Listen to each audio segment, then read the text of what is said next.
C'est l'une des attractions touristiques les plus célèbres au monde et probablement les chutes d'eau les plus célèbres, les chutes du Niagara.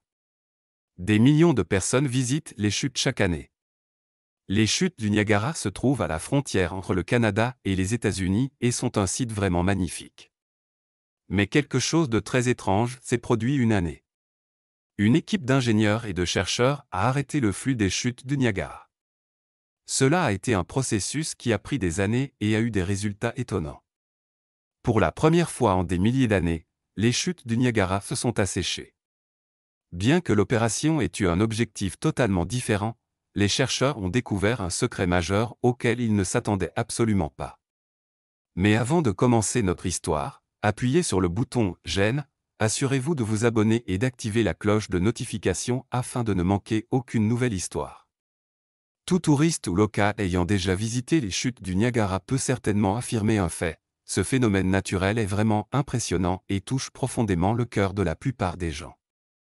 Certains viennent voir les chutes et commencent à remettre en question leur but dans la vie tout en restant devant ce spectacle naturel tonitruant, puis retournent chez eux pour réaliser à quel point la connexion entre l'homme et la nature est vraiment importante. Mais maintenant, les choses allaient changer radicalement. Tout visiteur conviendrait que les chutes du Niagara et ses eaux sont un site qu'aucune personne ne nierait être impressionnant. Cependant, ce que personne n'aurait jamais imaginé allait bientôt devenir une réalité qui dévoilerait des secrets bien au-delà de l'imagination. Tout a commencé lorsque les chutes ont été planifiées pour être vidées. Mais pourquoi quelqu'un aurait-il rêvé de faire cela? Évidemment, la grande question était, pourquoi fallait-il vider les chutes du Niagara en premier lieu? Eh bien, il y avait en effet plusieurs raisons. La première était qu'il était nécessaire de travailler pour sauver le site. L'érosion persistante pourrait éventuellement éradiquer les chutes américaines. Et comme les communautés autour des chutes avaient toujours bénéficié de l'afflux de touristes que les chutes attiraient, elles ont lancé une campagne pour sauver les chutes du Niagara. Ils ne se rendaient pas compte de ce qu'ils allaient bientôt découvrir. Il a fallu des années de recherche pour savoir comment vider les chutes du Niagara et comment le faire réellement. Il était clair que c'était une tâche que personne n'avait jamais réalisée, et personne n'était vraiment sûr que cela fonctionnerait ou non. Peu après la planification de ce projet colossal, la première étape du processus a été mise en action. Mais la grande question restait, est-ce que tout allait bien se passer, et était-ce suffisant? Le premier jalon à aborder était assez évident. Comment serait-il possible d'arrêter l'eau qui coule des chutes du Niagara, mondialement connue? Après avoir passé tant d'années à étudier ce problème, les ingénieurs ont trouvé une technique plutôt astucieuse qui a abouti à l'impensable. Ils ont en fait réussi à réduire le débit de l'eau, de gallons par seconde à un nombre impressionnant de gallons. Cela a ouvert une autre grande opportunité pour les chercheurs. Alors que les ouvriers pouvaient enfin commencer à dégager les débris des chutes, une autre opportunité extraordinaire s'est ouverte pour les chercheurs. Avec les chutes à découvert juste devant leurs yeux, ils ont maintenant pu prendre des photos aériennes des chutes du Niagara qu'ils n'auraient probablement jamais eu l'occasion de prendre à nouveau. Les chercheurs ont enfin pu obtenir une meilleure vue et élaborer un plan à long terme. Et il devait être rapide. Vider les chutes était un projet qui avait été bien planifié à l'avance, mais le processus réel n'a pris que quelques heures. Ensuite, le flux d'eau est revenu à la normale. Tout semblait être un succès. Les ouvriers avaient fait leur travail en débarrassant les chutes des débris, tandis que les chercheurs prenaient des clichés d'en haut pour assurer des recherches supplémentaires. Ils ne se rendaient cependant pas compte que ce n'était que le début. Il n'a pas fallu longtemps avant qu'ils découvrent que l'énorme opération qu'ils avaient planifiée pendant si longtemps ne suffisait tout simplement pas. Le travail qu'ils avaient effectué était bon, mais dévoiler le sol sous l'eau a prouvé à l'équipe qu'ils avaient besoin de plus de temps. Cela signifiait une chose, il fallait arrêter totalement le flux des chutes. Quiconque a déjà visité les chutes en fer à cheval, la partie célèbre du côté canadien des chutes du Niagara, qui représente un pourcentage stupéfiant de la quantité totale d'eau passant par les chutes, considérait sans aucun doute un tel projet comme absolument impossible à réaliser. Une question est devenue la plus évidente à cet égard. Il est une chose de se rendre compte de ce qui doit être fait, et une autre de réellement savoir comment faire.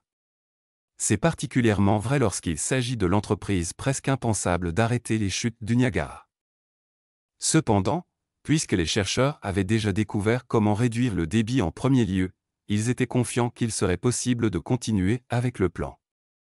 Et ainsi, une nouvelle opération a été lancée, qui a duré encore 2 ans, et ils comptaient sur de nombreuses choses qui devaient se produire, mais celle-ci, arrêter le flux total de l'eau.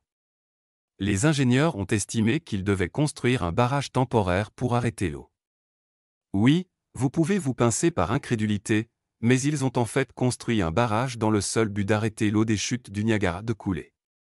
On ne peut qu'imaginer combien de temps cela a dû prendre, mais finalement, le barrage a été terminé, et bien que la construction du barrage ait été un grand défi, l'étape suivante serait encore plus dangereuse.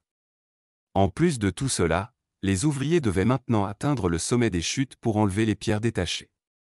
Ce n'était pas une tâche à prendre à la légère. Cependant, craignant de tomber du sommet et de mourir, ils ont installé une ligne de vie au milieu de la rivière pour éviter que quelqu'un ne tombe dans l'abîme. Est-ce que tout allait bien se passer sans que l'un des ouvriers ne tombe dans l'abîme?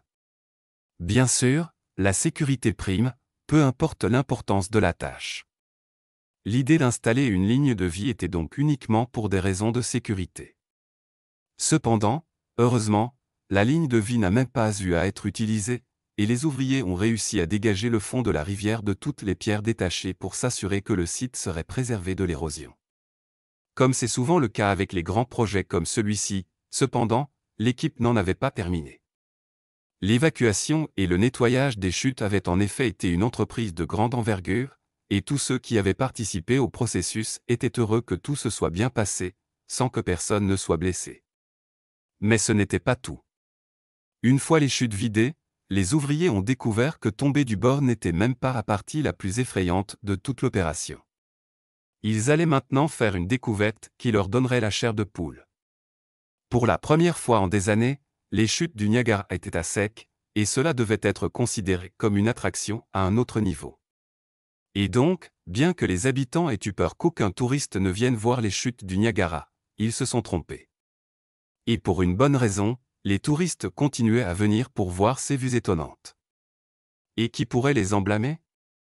Après tout, quand aurions-nous l'occasion de voir ces impressionnantes eaux des chutes être à découvert à nouveau? Cependant, personne n'avait prévu le détail qui allait marquer les mémoires des gens à jamais.